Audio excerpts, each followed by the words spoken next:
L'édito sport de Virginie Fulpin. L'Euro 2020 a déjà commencé. C'est ce que vous dites, Virginie. Le tirage au sort a réservé à la France un groupe très relevé avec l'Allemagne et le Portugal, plus un troisième adversaire encore inconnu.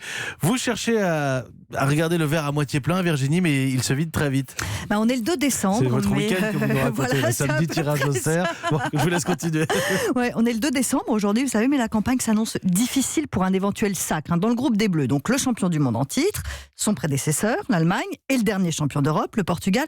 Alors moi, ma première réaction, c'est de me dire, mais c'est génial, on entre dans la compétition tout de suite avec des affiches dingues, on n'aura pas droit à des matchs sans intérêt comme c'est souvent le cas dans les phases de poule. Et oui, ça retombe assez vite, cette euphorie.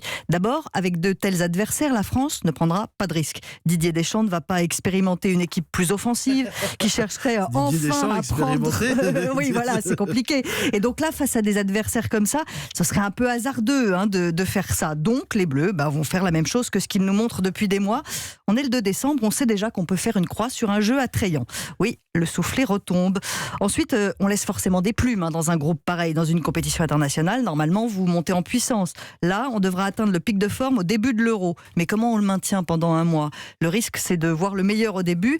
Moi, je suis un petit peu basique. J'aurais préféré garder le meilleur pour la fin. Alors, lors du tirage au sort, on a fait une plongée dans cet Euro 2020 avec son format si particulier. 12 villes hôtes dans 12 pays différents. L'idée de départ, c'était de célébrer l'Europe et le 60e anniversaire de l'UEFA. Séduisant sur le papier, une fois encore. Un Euro dans toute l'Europe, comment n'y avait-on pas pensé avant ?